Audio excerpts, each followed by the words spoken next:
Hello friends, and today we can discuss from AS3 cash flow statement ICI study material illustration 10. Okay, so here you are given for ABC Limited the P&L statement you are given, and also asset liability particulars at the beginning of year and end of the year, opening closing asset liability particulars also provided. So only you are required here in the problem number 10, cash flow from operating activities by the direct and indirect methods. So here in the given sum, because you are provided the income statement as well as opening closing asset liability particulars, you can work out even by direct method and even by the indirect method also. Only cash flow from operating activities required, so by the direct method as well as indirect method. And you may put the heading first, Roman 1. It is given rupees in lakhs. Cash flow from operating activities direct method, cash flow from operating activities indirect method.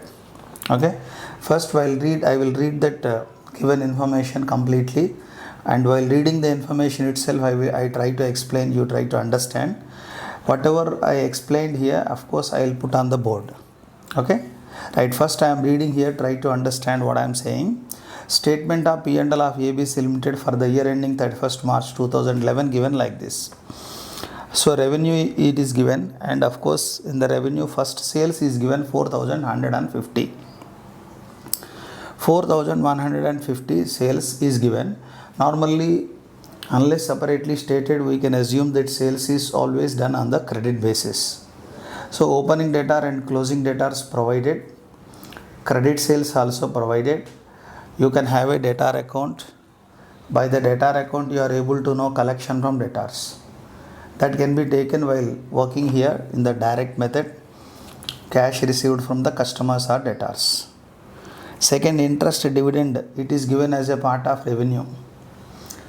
So interest and dividend received, and while doing in the direct method you do not require that.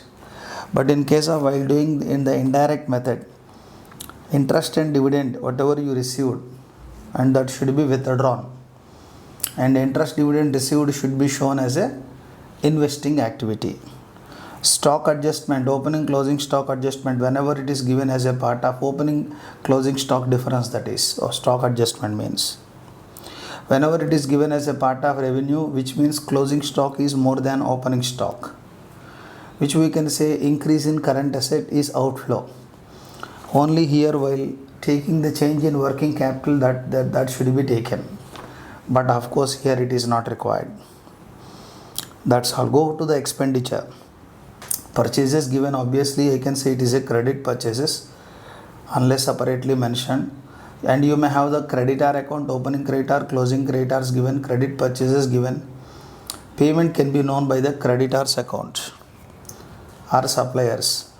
So cash paid to suppliers or creditors you can take as operating activity. Okay, next, wages, salaries and other expenses. You may have the wages and salaries and other expenses also, because you are given in the P&L annual, but we need here actual payment. Actual payment you may take here wages and salaries and other expenses, because you have to adjust opening closing outstanding expenses, prepaid expenses if any to be adjusted to convert annual into actual, because we need actual only. Okay, right. So automatically in indirect method annuals will be converted as actual while taking the working capital change. Already I said that. Here you can take outstanding expense, closing, opening difference, you can show like a working capital change. Automatically net profit is taken, which is like annual expenditure. By writing these two items it will be converted as actual. But here while writing you have to convert annual into actual. That actual should be taken. Here annual automatically converted into actual by taking the working capital change. Clear? Even other expense also same. Next, interest paid. Interest paid here just ignore that. Interest paid should be when you take the net profit from that, it should be disconnected. Interest paid, it should be shown as a financing activity. Depreciation here not necessary. Here it should be added back as a non-cash item. PBT given, profit before tax. provision for tax given profit after tax. Okay, so example, if particularly here if you are taking provision for tax should be added, tax paid should be deducted. If you take that PAT, now sir I am going to take here profit before tax, then provision for tax need not to add, only tax whatever you pay that should be deducted here. Here tax paid only should be deducted, that's all simply. So profit after tax, opening balance, after all the appropriations, whatever the P&L balance left, it will go to the balance sheet. It should be written under the head of reserve and surplus. Next year after completion of P&L statement and while doing the appropriation work, the last year P&L balance should be, you can bring it as a opening balance, opening P&L balance, add current year net profit. Out of the total profit you can go for appropriations, and here appropriations are given like this: transfer to general reserve and declaration of dividend. Particularly transfer to general reserve, normally it should be added back, it is a non-cash item. When if you take the profit after appropriations, then it should be added back. If you take PAT or profit before tax, PBT, and need not to add this. Even declaration of dividend also, if you take after appropriation and it should be added back, dividend declaration, it is a non-operating activity, and if it is paid it should be shown as a financing activity. That is the information related to income statement. Okay, right, come back to the opening closing balance sheets. Trading receivable 2010-2011 particulars are provided. Trade receivable, if you can compare, opening to closing increase, current asset increase outflow 150, inventory increase 20 which is outflow, trade payable which is current liability increase inflow, outstanding wages increase 10 inflow, outstanding expense increase 10 inflow.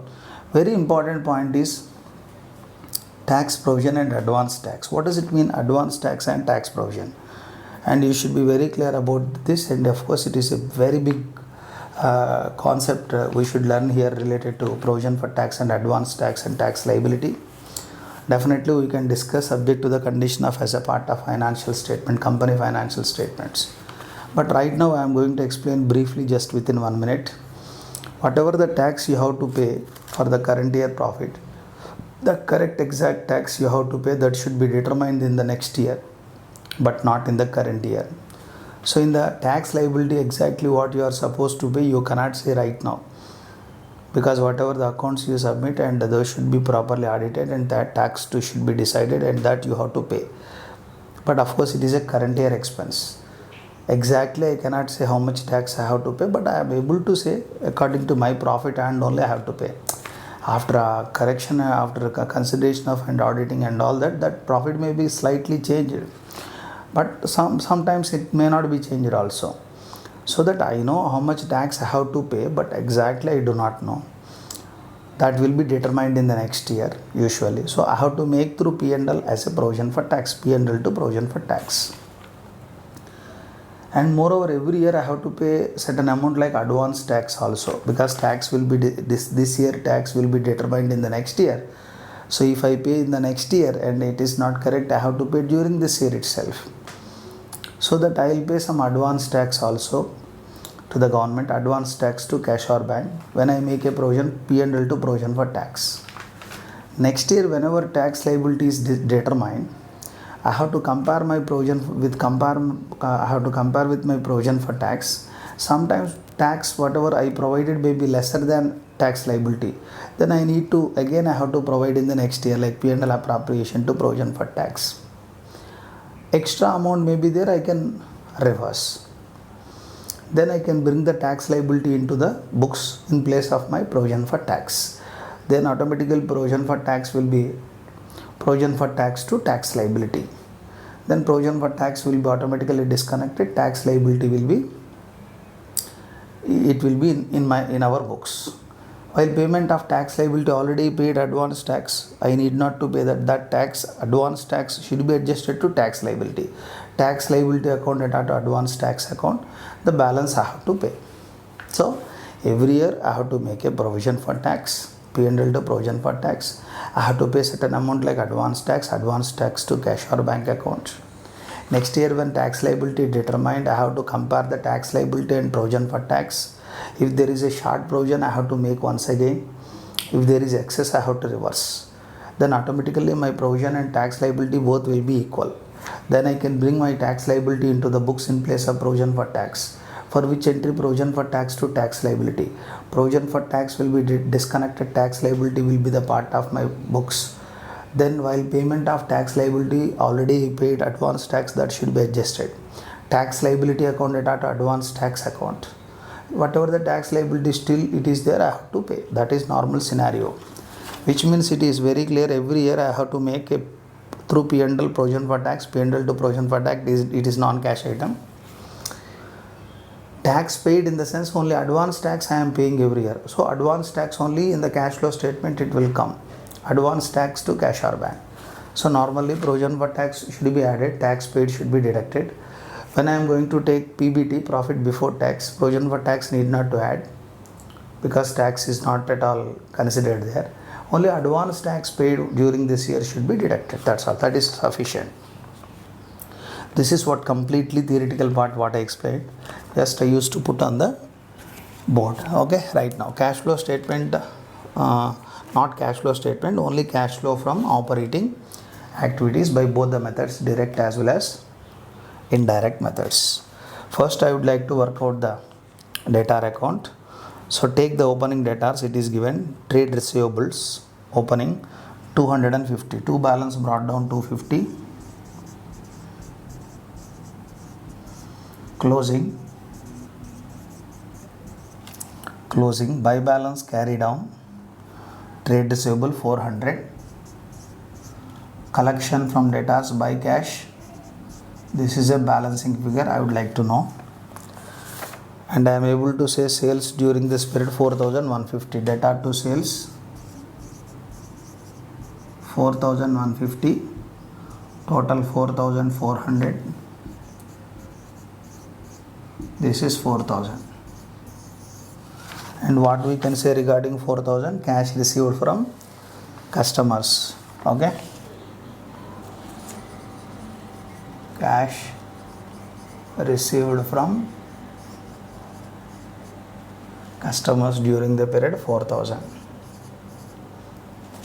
Let us come to similarly cash paid to suppliers or creditors. Opening creditor by balance brought down. Look at opening creditor, trade payable opening 230, closing to balance carry down, closing creditor 250, purchases during the period, purchase to creditor by purchases. You are given purchases in the income statement 2400, payment to creditor to cash, balancing figure. If you go to the credit side, total 2630,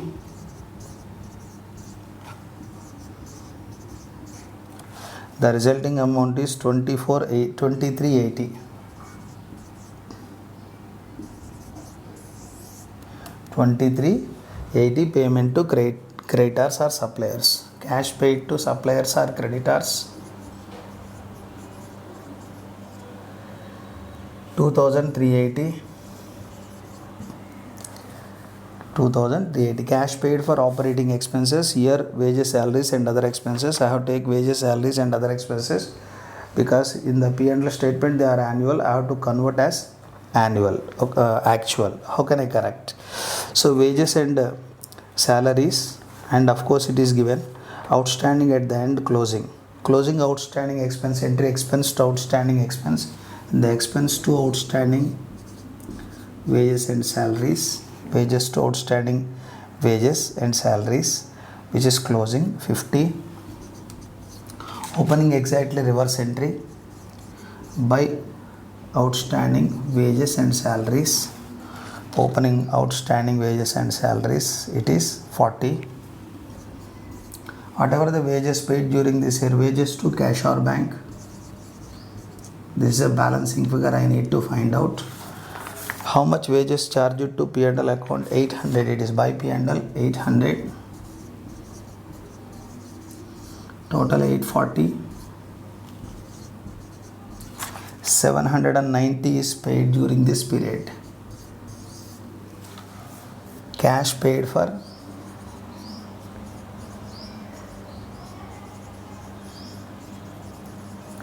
wages and salaries 790. Similarly, other expenses, closing outstanding expense to outstanding expenses, closing 20,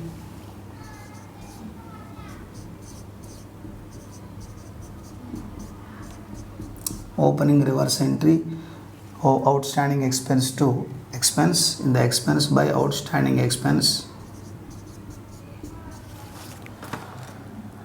which is opening 10.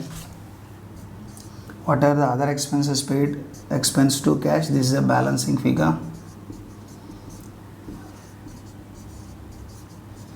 How much it is charged to P&L as annual? 200 given. This is 210. This is 210. 190 paid as a other expenses. Cash paid for other expenses.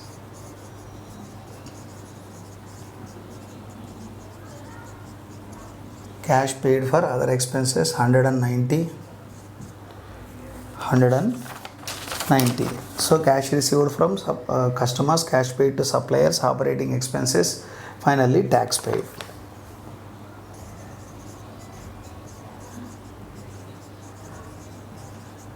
Here I said that advance tax paid to be taken, because current year, every year you have to make through P&L provision for tax, and you have to pay the advance tax. Because it is a cash flow statement, whatever the tax paid should be considered, not how much tax related to current year.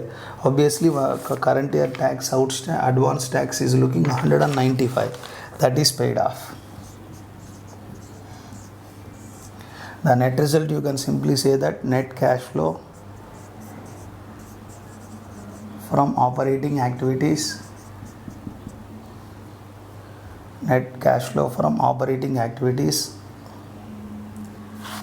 look at that, 445.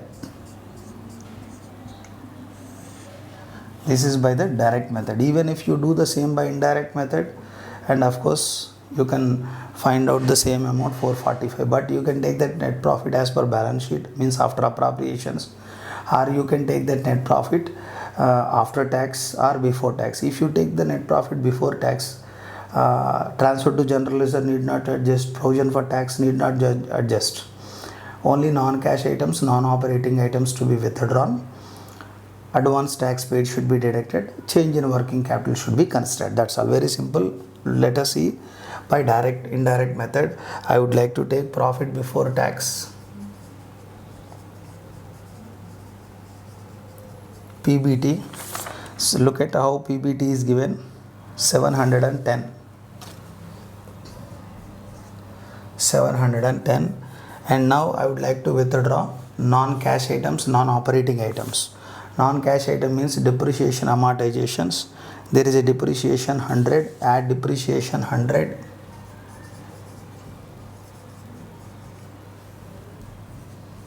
depreciation is a non-cash item.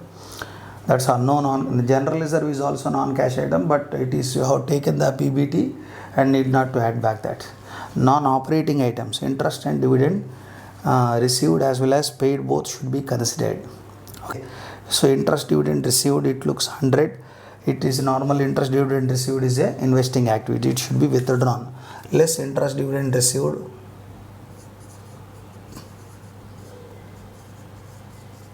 interest dividend received, it is 100. Interest dividend received is 100, and of course interest is a part of expenditure also.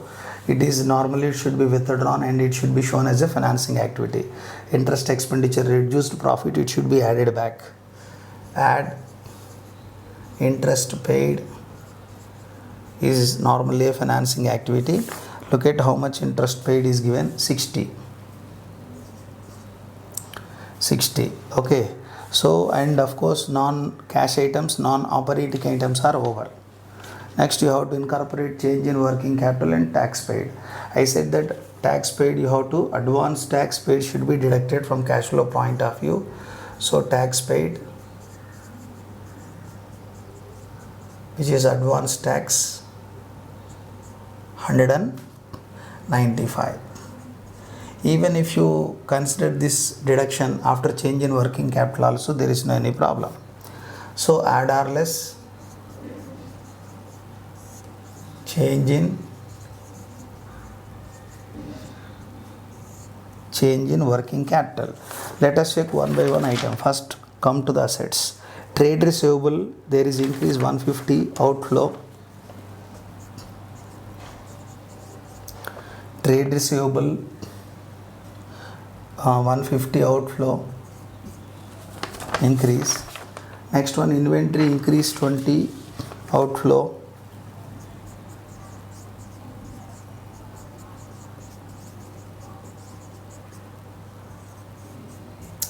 Increase in inventory 20 outflow.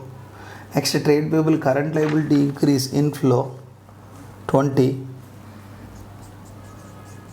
Increase in trade payable current liability increase inflow.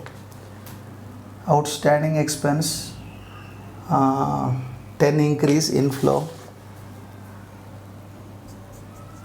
Increase in outstanding expense inflow 10. Next, increase in outstanding earlier wages and expenses, both are increased by 10. Increasing outstanding wages